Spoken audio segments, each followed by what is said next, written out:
Рассказываю вам про окна. Вот здесь проблема в том, что монтажная пена под воздействием ультрафиолета стала разлагаться на липовый мед. И я хочу это заделать герметиком. Куда окна вставляются, рама, коробка оконной рамы очень кривая, потому что ее делали Биба и Боба. Потом уже мы в эту коробку в кривую вставляли эти окна. Вставили ровно, как это возможно было. Попробую заделать вот эту вот щель. Не знаю, как получится, но попробуем. Нужно тренироваться. Рассказ о своем наборе для уплотнения оконных швов. Малярная лента, кисточка, перчатки, пистолет для герметика, силиконовый скрапер какой-то, белинка, цинкованное ведро с водой, тряпка из фибры и металлическая лестница.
Показываю вам, ребята, свою работу. Видите, качество шва нормальное. Так себе, на троечку. Я хотел еще и дерево малярной лентой закрыть, но у меня руки что-то тряслись, и я передумал.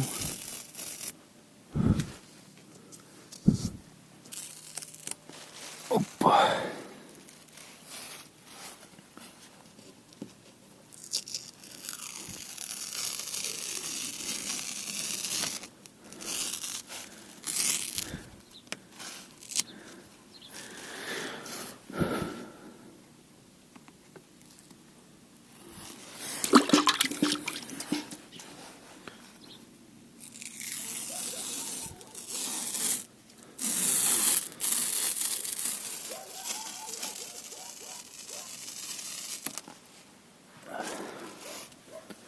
Хотел сегодня мох позапихивать, но я газом отравился угарным и не доделал.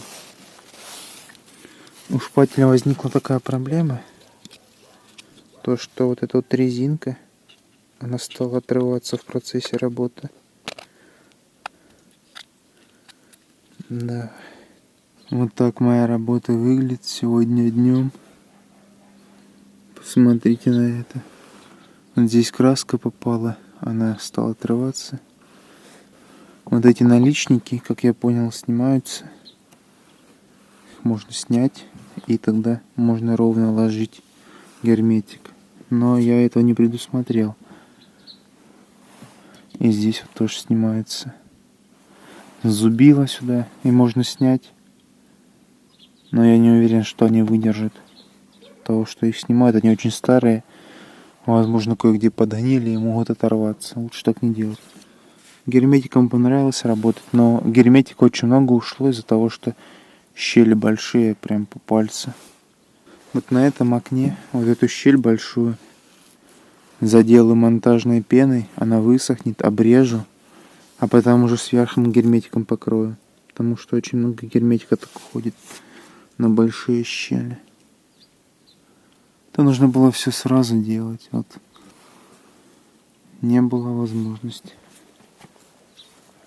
Здесь тоже щель большая. Здесь щель нормальная.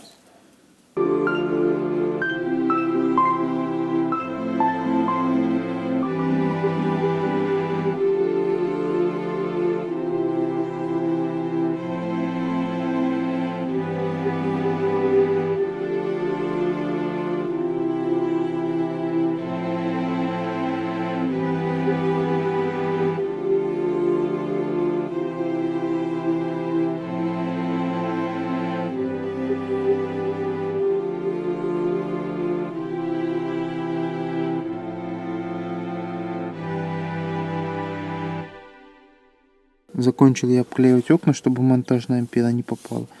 Получилось вот так. Внизу только неровно получилось. У меня руки не гнутся уже. Здесь вот так.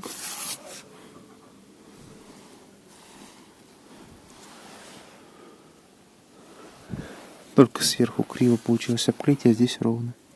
Рассказываю о своем наборе для работы с монтажной пеной. Сама монтажная пена, написано Germany, но сделана в Белоруссии по немецкой технологии. Очки, чтобы пена не попала в глаза. Респиратор с фильтром А1. Перчатки. Головной убор, чтобы на волосы не попала монтажная пена.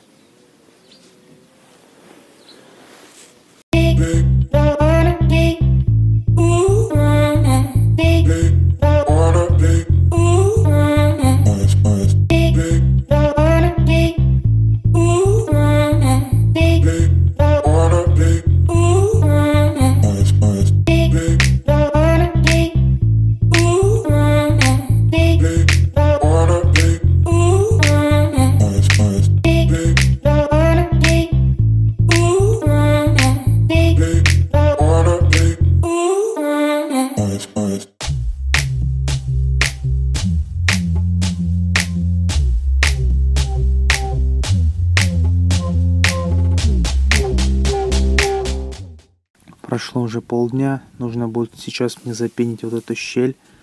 Смотрите, какая она огромная. Эту щель нужно заполнить для того, чтобы герметика меньше расход был. Вот огромные щели. Монтажная пена от ультрафиолета разрушается на солнце. Здесь солнце больше попадало, здесь так. Здесь солнце меньше, здесь так.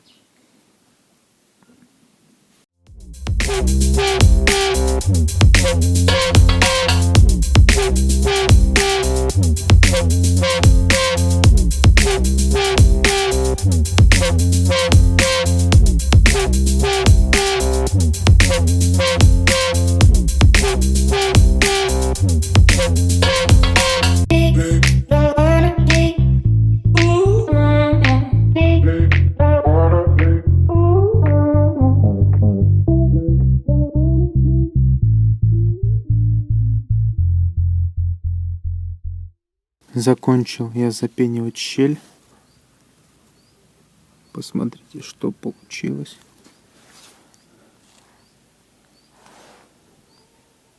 Баллон было очень сложно контролировать, он как-то рывками подавал пену.